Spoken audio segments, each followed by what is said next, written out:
వాయిదా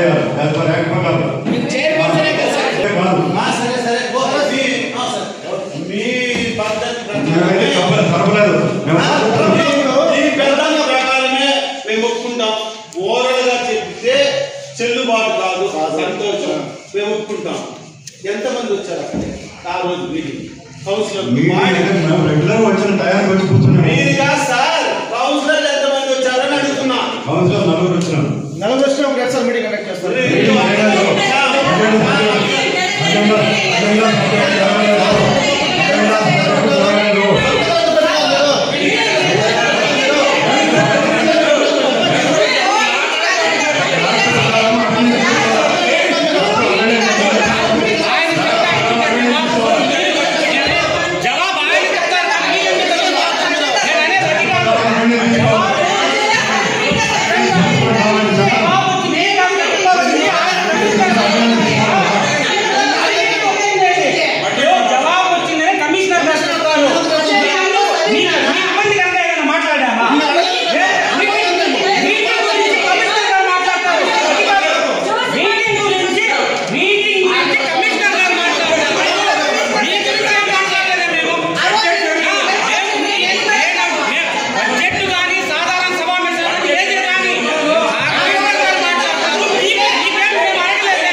సమస్యల గురించే మేము మాట్లాడింది అంటా ఉంటారు.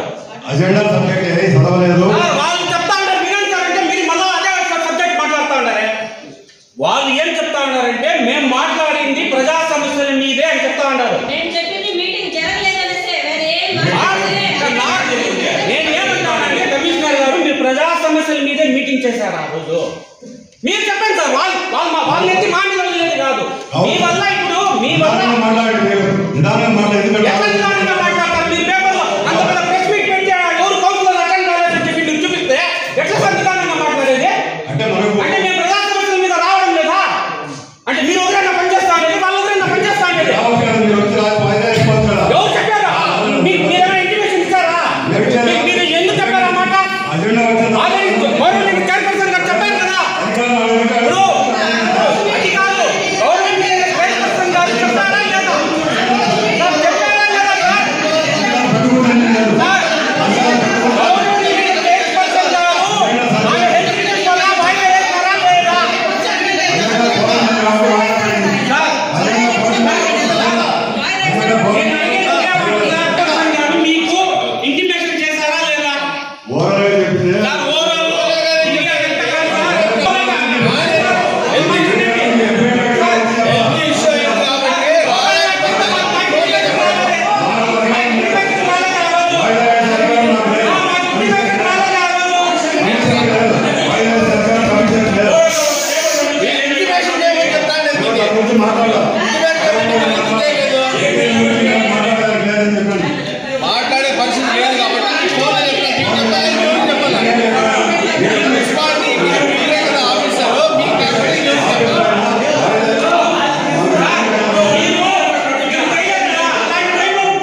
ముందుగా DPS గారికి కంగ్రాచులేషన్స్.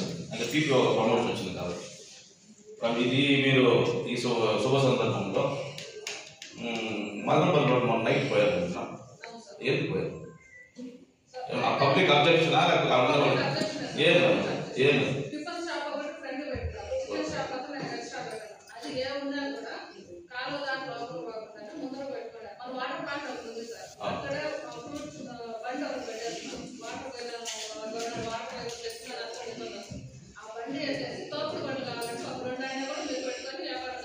అది మీకు అర్థం అన్నమాట. అక్కడ బోర్డు అది తీసేసినారా? ఆ బోర్డు అది కూడా అబ్జెక్షన్ చేస్తాం అది వచ్చింది అని మీకు అదేవిధంగా మేడం నేను కన్నపల్లి పోండి ఈరోజు ఆ పెద్ద ఇది రేకులు షెడ్ వేసింటారు. అది కూడా ఎన్ఫోర్స్మెంటే. ఎందుకంటే మీకు పదవి వచ్చిన సందర్భంగా దాన్ని రిమూవ్ చేయాలి. ఎందుకంటే 4 నెలలు చిన్న బోర్డు పెట్టే దానికోసము వ్యాపార నిమిత్తము బోర్డు ట్రేడ్ లైసెన్స్ ఉంది, ట్యాక్స్ అన్ని తెచ్చుకున్నారు కదా, ఎన్ఫోర్స్మెంట్ తెలుసు కదా, ఫేక్ పట్టా పెట్టుకున్నాను కదా, చెక్ చేయమని కాలం మీద ఒక పెద్ద కాలం మీదే పెద్ద స్టెప్ చేసుకున్నారు కదా, మనం ఉంటేనే చెక్ చేయమని తీపించారు. అంటే రూల్ అంటే రూలే కదా, అందరూ కూడా చిన్నవాడు కనీసం చిన్న రోడ్డు పడేది బాగా నిలబడి పడేది. ఒక మాట మాకు చెప్పారు, మేము ఆ వార్డు పోతారు కదా మేడం, ఆ వార్డు పోతే మాకు మాట చెప్పారా? ఏం అడ్జస్ట్మెంట్ మేడం? అడ్జస్ట్మెంట్ ఏం చేసి అడ్జస్ట్మెంట్ కలుపుడు కొట్టద్దండి మేడం, ప్లీజ్ కలుపుడు కొట్టద్దండి. చిన్న వాళ్ళు మీకు 3 నెలలు 4 నెలలు చెప్తాను ఆ షెడ్ తీయమని. ఏమైనా ఒకవేళ పట్టా ఉంటే ఒకవేళ అప్పుడు ఉంటే పెట్టుకోండి. ఏ విధంగా పెడతారు చేయండి మేడం. మేడం మీరు ఆ ఎస్సీ హాస్టల్ దగ్గర ఒక ఎస్టీ అతను చిన్న టిఫిన్ అంగడి పెట్టుకున్నాడు. అది ఎందుకు చేయించారు? అది ఎందుకు చేసినారు అంటున్నా. ఎస్సీ హాస్టల్ దగ్గర చిన్న రేకుల షెడ్ పెట్టుకొని అతను టిఫిన్ అంగడి పెట్టుకున్నాడు మేడం. మీరు ఎందుకు మేడం ఏమని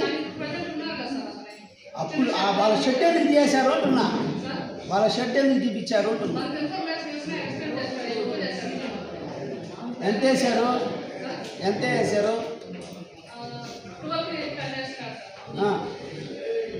మీరు ఎంతకు పర్మిషన్ ఇచ్చారు? మీరు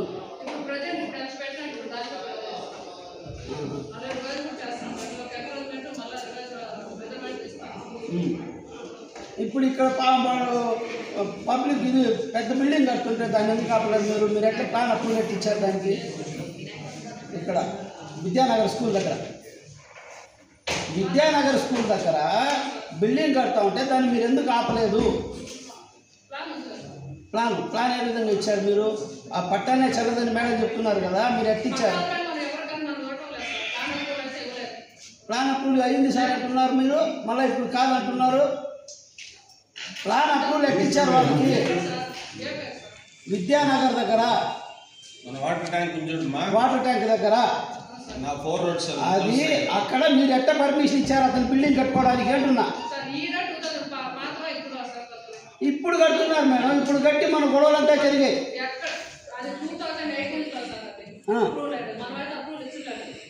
అప్పుడు కూడా ఎట్టిచ్చారు? అయిందా? అప్పుడు ఎందుకు అప్రూవల్ అయింది? అవును, అప్పుడు ఎందుకు అయింది మేడం? ఎన్ని సెంట్లకి అయింది మేడం? 1 సెంట్కి. ఆ 1 సెంట్లోనే కడుతున్నాడు ఇప్పుడు అక్కడ బిల్డింగ్? 1 సెంట్లోనే కట్టారా? ఎక్స్ట్రా కట్టారా? అంటే ఇది వరకు మీరు పోయి చూడలేదా? చూసింటే 1 సెంట్లోనే కడుతున్నాడా? ఎక్స్ట్రా కట్టాడా?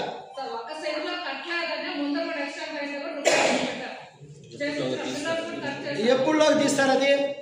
మీరు అది ఇప్పుడు ఎక్స్ట్రా కట్టినారు కదా, ఎప్పుడులో రిమూవ్ చేపిస్తారు అంటున్నా. ఎప్పుడు టైం? కలెక్టర్ గారి నుంచి ఒక లెటర్ వచ్చింది, చెప్పు మా అసలు విషయం చెప్పండి. కలెక్టర్ నుంచి ఒక లెటర్ వచ్చింది, దానిపైన అలాగే కొన్ని ఏదైతే ఆ లెటర్ చదవండి సార్, ఏమిచ్చారు కలెక్టర్ గారు? ఫైల్ తెస్తాను. ఇంకొకటి అలాగే మనకు పట్టణంలో అక్రమ కట్టడాలు చాలా ఉన్నాయి సార్. ప్రతి ఒక్క కట్టడాన్ని చూపించారు మీరు. ఒక సెంటు కాదు సార్, ప్రతి సెంటు చూపించారు మీరు. ఇలాంటి బిల్డింగ్ చాలా చూపిస్తాం, చూపించాలి. ఒక కట్టడం కాదు. ఒక కట్టడం పైకి వచ్చేది కాదు. ప్రతి కట్టడం దగ్గర పొమ్మని చెప్పండి వాళ్ళే. ఇలాంటివి ఎన్ని ఉన్నాయో మీకు తెలుస్తున్నప్పుడు మీరు చెప్తాను కదా, అన్ని అనుకోండి. ఒక కట్టడం మీద గుడి ఎంత ప్రాబ్లం ఉంటుందని చెప్తున్నారు వాళ్ళు. మేము జీవిస్తాము, ప్రజలు చూసుకొని మరి మేము జీవిస్తాము. మేము ప్రతి ఒక్క కట్టడం జీవించాలి, ప్రతి ఒక్క కట్టడం కూల్చాలి. ఏదైనా ఇల్లు కూడా కానీ ప్రతి ఒక్కటి కూల్చమని చెప్పండి, ప్రతి ఒక్కటి కూల్చమని చెప్పండి.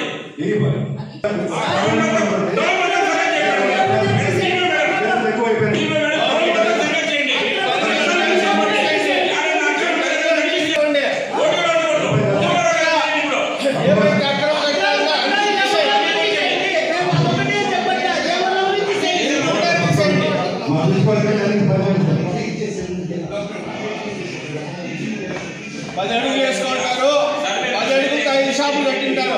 మళ్ళీ సెటిల్మెంట్లు చేసేది, మళ్ళీ 7 ఫీట్ చేసి దాన్ని 6 అంగులు 7 అంగులు చేసేది, మార్చి ఇస్తా ఉన్నారు. దయచేసి ఎంకరేజ్మెంట్కి మేమేమి ఎవరు మొత్తం పలకలేదు. దయచేసి ఎవరు ఆక్రమించినా ప్రతి ఒక్కటి తీసేయండి.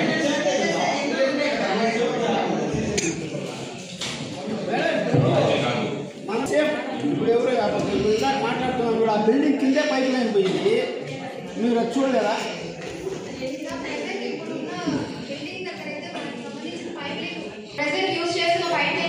వినండి, పైప్ లైన్ కరెక్ట్గా బిల్డింగ్ కిందే ఉంది. అది జేసీబీలు పెట్టి లాగి జేసీబీ పగలగొట్టి దాదాపు 6 hours వాటర్ 7 మైళ్ళు పోయింది అక్కడ. మనకు పైప్ లైన్ అనేది ఒకప్పుడు ఎట్లా అంటే ల్యాండ్ చూసుకొని వేసుంటారు సార్. కొన్ని ప్రైవేట్ సైట్స్ లో కానీ లేదా గవర్నమెంట్ సైట్స్ లో కానీ ఎలాగైనా వెళ్ళుండొచ్చు పైప్ లైన్స్. అంటే పైప్ లైన్ ఉన్న ప్లేస్ ని కన్ఫర్మ్ చేయలేదు, అది గవర్నమెంట్ ప్లేస్ అని చెప్పి ఆ ప్లేస్ కన్ఫర్మ్ చేసేదానికి పైప్ లైన్ బేస్ కాదు. ఎందుకంటే మన పైప్ లైన్స్ చాలా వరకు ప్రైవేట్ లైన్ లో పోయినా ఉన్నాయి. అది మనకు తెలియదు, అది ప్రైవేట్ సైట్ గవర్నమెంట్ సైట్ అది మనకు తెలియదు సార్. మనకు పైప్ లైన్ మాత్రం ఎక్కడైతే వెళ్ళిందో ఆ పైప్ అది కాదు, మాది గవర్నమెంట్ సైట్. పైప్ లైన్ వెళ్ళేది ఏదైనా ప్రాబ్లం వచ్చినప్పుడు దాన్ని చూసుకుంటాం. సర్వే గారు, అది private site government site? Record ప్రకారం రస్తా పక్కన ఒకటే ఉండింది సార్. క్లాసిఫికేషన్ ఆ తర్వాత ఆఫీసులో ఆర్డర్ వేసినారు సార్. నేను వచ్చింది కొత్తగానే సార్. ఎవరు సమాధానం చెప్తారు? సమాధానం ఇప్పుడు మీరు నేను కొత్త అనుకోకపోతే వీటికి సమాధానం 350లో 2వ లెటర్ సార్. గవర్నమెంట్ సైడ్ 2వ లెటర్. అవును, 350 టోటల్ నీకు రస్తా పరంబోకు. ఆ రస్తా పరంబోకు అది మన గవర్నమెంట్కి సంబంధించిందా, వేరే వాళ్ళకి సంబంధించి ప్రైవేట్ సంబంధించిందా? సార్ ఆర్ఎస్ కోర్సు ఉండింది సార్. ఆ తర్వాత ఏదైనా ఆర్డర్స్ పంపిస్తారు ఇది క్లాసిఫికేషన్ చేసి. మీకు తెలుసా తెలియదా? తెలియదు, అది చెప్పండి.